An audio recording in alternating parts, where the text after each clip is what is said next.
जब भी कोई शुभ कार्य का आरंभ किया जाता है तो सबसे पहले गणेश जी की पूजा की जाती है।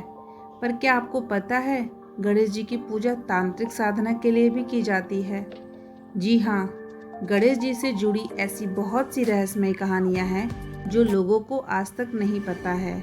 उनका जन्म कैसे हुआ, क्यों उनके सर पर हाथी का ही सर जोड़ा गया, उनका सर कटकर कहाँ गिरा, क्यों गणेश जी की पूजा में तुलसी का प्रयोग नहीं किया जाता, क्यों चतुर्थी के दिन चांद को देखने से कलंक लगता है, और सबसे ज्यादा रहस्यमय गणपति का एक ऐसा रूप है जिसके बारे में सिर्फ 1% लोग ही जानते हैं।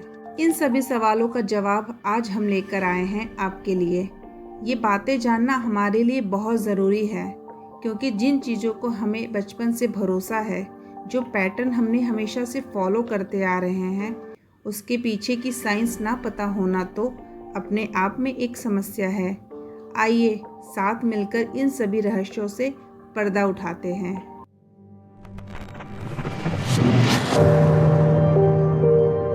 शिव पुराण में वर्णित कथा के अनुसार भगवान श्री गणेश जी का जन्म माता पार्वती के मैल से हुआ था। ऐसा माना जाता है कि एक बार माता पार्वती स्नान करने जा रही थी तो उन्होंने नंदी जी को द्वार पर पहरेदारी करने को कहा ताकि कोई भी अंदर ना आ सके। कुछ देर बाद ही भगवान शिव वहां आ पहुंचे। उन्होंने नंदी को वहां खड़ा पाया। भोलेनाथ के प्रति अपनी वफादारी के कारण नंदी जी उन्हें अंदर जाने से नहीं रोक पाए। इस घटना से देवी पार्वती ने मन ही मन ठान लिया कि जिस तरह नंदी जी भगवान शिव के प्रति वफादार हैं, ठीक उसी तरह उन्हें भी कोई एक ऐसा चाहिए जो उनके प्रति वफादार रहे। और तभी माता पार्वती ने अपने लिए एक रक्षक बनाने का निर्णय लिया। कहा जाता है कि माता पार्वती ने अपने शरीर पर हल्दी का उपटन लगाया था। इसे उतारने के बाद उसे इकट्ठा करके उन्होंने एक इंसान रूपी पुतला बनाया और उसमें प्राण डाल दिए और उसे अपना बेटा मानकर उनका नाम गणेश रख दिया। तो इस तरह से हुआ था जन्म भगवान श्री गणेश का। परंतु जब ये सब हुआ उस समय भगवान शिव कैलाश पर उपस्थित नहीं थे, इसलिए माता पार्वती ने गणेश जी को आदेश दिया कि उन्हें घर की पहरेदारी करनी होगी, क्योंकि वह स्नान करने जा रही हैं। गणेश जी को ये आदेश मिला था कि जब तक माता पार्वती स्नान कर रही हैं, घर के अंदर कोई ना आ पाए। तभी कुछ देर बाद शिव जी घर लौटे तो गणेश जी उन्हें अपने ही घर में प्रवेश करने से मना कर दिया। भगवान शिव द्वारा बहुत समझाने के बाद भी गणेश जी नहीं माने, जिस वजह से शिव जी क्रोध में आकर अपने त्रिशूल से गणेश जी के सर को धड़ से अलग कर देते हैं। माता पार्वती को जब गणेश जी के इस हाल के बारे में पता चला तो वो बहुत दुखी हुई और विलाप करने लगी, जिससे तीनों लोकों में हाहाकार मच गया और उन्होंने पूरी सृष्टि की विनाश करने की धमकी दी। शिव जी ने माता पार्वती के दुख को दूर करने के लिए गणेश जी को जीवित करने का फैसला लिया और अपने गणों से कहा कि उत्तर दिशा में जाओ और जो सबसे पहला सर दिखे उसे ले आना। उनके गण ऐसा ही करते हैं। उन्हें उत्तर दिशा में पहला सर इंद्र के हाथी इरावत का दिखता है और वो उसे ले आते हैं, जिसे भगवान शिव गणेश जी के धड़ से जोड़ देते हैं, जिसके बाद गणेश जी को गजानन नाम से भी जाना जाने लगा।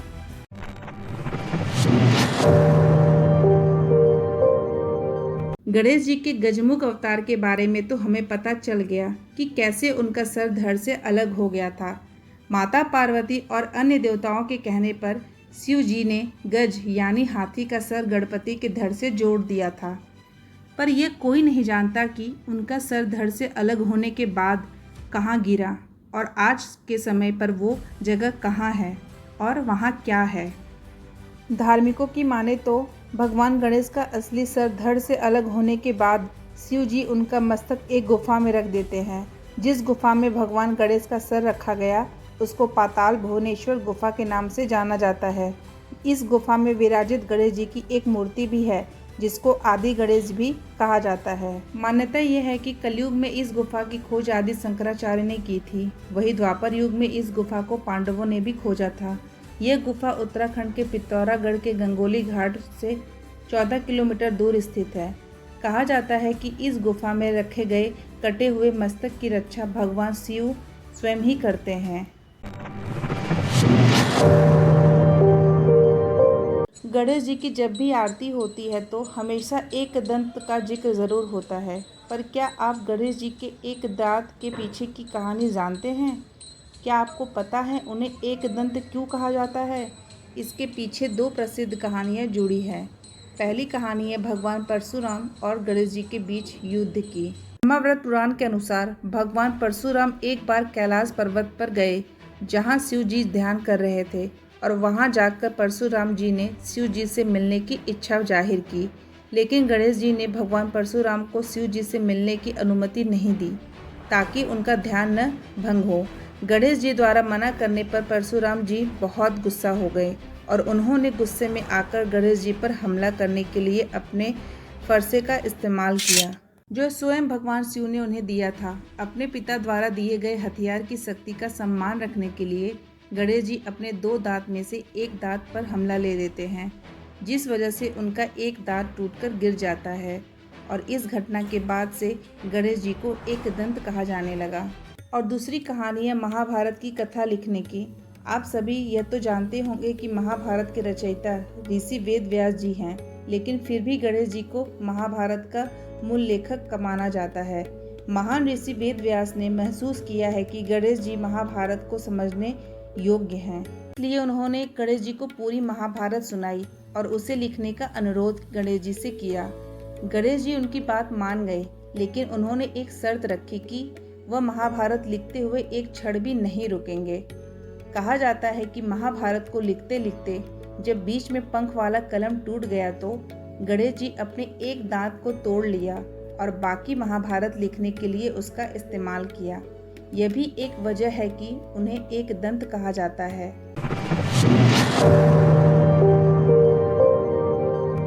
गणेश जी और तुलसी की कहानी हिंदू पौराणिक कथाओं में बहुत लोकप्रिय है।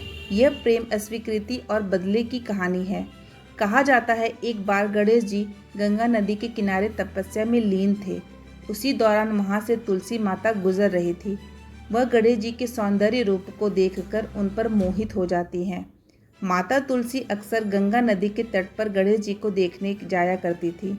एक दिन उन्होंने हिम्मत करके गणेश जी से शादी करने का प्रस्ताव रखा, लेकिन गणेश जी उन्हें यह कहकर मना कर दिया कि वह एक ब्रह्मचारी हैं और वह कभी भी शादी नहीं करेंगे। तुलसी जी यह सुनकर क्रोधित हो गई और गणेश जी को श्राप दे दिया कि वह जल्द ही दो विवाह करेंगे। ये सुनते ही गणेश जी ने भी गुस्से में आकर तुलसी देवी को श्राप दे दिया कि वह सदा के लिए एक पौधा बनकर रह जाएंगी और कभी भी उनकी पूजा में तुलसी का प्रयोग नहीं किया जाएगा। गणेश जी का दिया हुआ यह श्राप सच हुआ और तुलसी जी एक पौधा बन गई, और आज भी गणेश जी के पूजा में तुलसी का प्रयोग नहीं किया जाता है।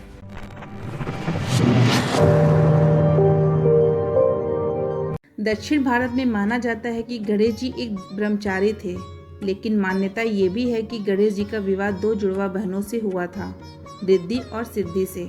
इसके पीछे भी एक बहुत दिलचस्प कथा है। जैसे कि हमने आपको बताया कि तुलसी देवी ने गणेश जी को श्राप दिया था कि वह कभी भी ब्रह्मचारी नहीं रहेंगे और उनके दो विवाह होंगे।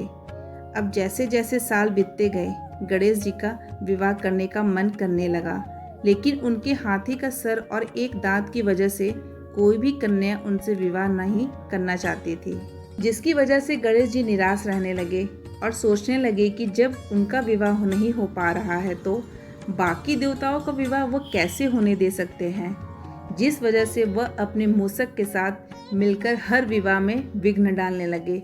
सभी देवता इस बात से दुखी होकर अपनी समस्या शिव जी के पास ले गए और उसे सुनकर शिव जी ने कहा कि इस समस्या का हल केवल ब्रह्मा जी के पास है। ब्रह्मा जी ने अपने योग की शक्ति से दो पुत्रियां उत्पन्न करी, रिद्धि और सिद्धि। ब्रह्मा जी ने गणेश जी को कहा कि वह इन्हें शिक्षा दे और गणेश जी उनकी बात मान गए। अब जब जब किसी का विवाह होता, रिद्धि सिद्धि गणेश जी का ध्यान भटका देती ताकि विवाह संपन्न हो सके। जब ये बात गणेश जी को पता चली तो वो क्रोधित होकर उन्हें श्राप देने लगे, लेकिन उसी समय ब्रह्मा जी वहां आकर उन्हें श्राप देने से रोक देते हैं और रिद्धि सिद्धि का विवाह गणेश जी से करवा देते हैं। रिद्धि जिन्हें समृद्धि की देवी कहा जाता है और सिद्धि जिन्हें बुद्धिमत्ता के देवी कहा जाता है, उन्होंने गणेश जी को 2 पुत्र भी दिए जिनका नाम शुभ और लाभ था। भारत के पश्चिम बंगाल में एक लोकप्रिय मान्यता है कि गणेश जी ने केले के पेड़ से शादी करी थी। कहानी यह है कि एक दिन माता पार्वती काफ़ी सारा भोजन खा रही थी। ये देख गणेश जी ने उनसे पूछा कि वह इतना भोजन क्यों खा रही हैं। गणेश जी ने इस सवाल के उत्तर में माता पार्वती से कहा कि उन्हें ये डर है कि कहीं गणेश जी की पत्नी ने उन्हें खाना नहीं दिया तो। ये सुनकर गणेश जी नाराज हो गए और जाकर एक केले के पेड़ को काटकर माता पार्वती के पास ले आए और कहा, यह लीजिए माँ, ये आपकी बहू है और ये कभी भी आपको भूखा नहीं रहने देगी। आज भी पश्चिम बंगाल में दुर्गा पूजा के दौरान केले के पेड़ को एक साड़ी में सजाकर गणेश जी के दाई और उनकी पत्नी के स्वरूप में रखा जाता है। क्या आपको पता है गणेश चतुर्थी के दिन चांद को देखने से मना किया जाता है? पौराणिक कथाओं के अनुसार एक बार गणेश जी अपने मूषक पर सवार होकर रात में कैलाश पर्वत जा रहे थे। तभी उनके स्वरूप और मोटे पेट को देखकर चंद्रमा जोर जोर से हंसने लगी। यह देखकर गणेश जी क्रोध आ गया और उन्होंने चंद्रमा को श्राप दे दिया, तुम्हें अपने स्वरूप पर बहुत अभिमान है ना? जाओ, आज के बाद तुम्हारे पास चांदनी नहीं रहेगी। और उसी समय चंद्रमा चांदनी विहीन हो गई। तभी चंद्रमा को अपनी गलती का एहसास हुआ और उन्होंने अपनी गलती के लिए भगवान गणेश से क्षमा मांगी। भगवान गणेश ने उन्हें क्षमा तो कर दिया और चांदनी भी लौटा दी, परंतु साथ ये भी कह दिया कि चतुर्थी की रात जो भी तुम्हारी तरफ देखेगा उस पर एक झूठा कलंक लग जाएगा, जो निश्चित ही उस व्यक्ति के हित में नहीं होगा। माना जाता है कि इसी कारण गणेश चतुर्थी के दिन चांद को नहीं देखा जाता है। गणपति का नटखट, प्यारा और दयालु अवतार तो हम सभी ने देखा है, पर गणेश जी का एक ऐसा रूप भी है जो बहुत कम लोग जानते हैं और वो है अघोर गणपति का रूप, जो कि गणेश जी के 32 रूपों में से एक है। ये गणपति का उग्र रूप है जिन्हें अक्सर तांत्रिक साधनों द्वारा पूजा जाता है। कई पौराणिक कथाओं में बताया गया है कि अघोर गणपति का रंग लाल या गहरे रंग का है। अघोर गणपति के 4 हाथ हैं, जिनमें से 3 हाथों में ये 3 चीज होती हैं, गन्ना, पासा और एक हाथ में उनका अस्त्र। और इसके साथ बैठी होती हैं एक नेकी गार्ड्स, जिनके ऊपर अघोर गणपति का 4था हाथ होता है। अघोर गणपति को जन्म और मृत्यु के देवता के रूप में पूजा जाता है। वो सृष्टि और प्रलय दोनों के लिए जिम्मेदार हैं। क्या आप गणपति के इस रूप को जानते थे? गणेश जी से जुड़ी ऐसी बहुत सी कहानी है जिन्हें एक ही वीडियो में समेट पाना बहुत ही मुश्किल है। अगर उन रहस्यमय कहानियों के बारे में जानना चाहते हैं तो हमें कमेंट करके ज़रूर बताइए। हम इस पर पार्ट 2 अवश्य लेकर आएंगे। और हाँ, आपको ये वीडियो कैसी लगी कमेंट करके ज़रूर बताइए।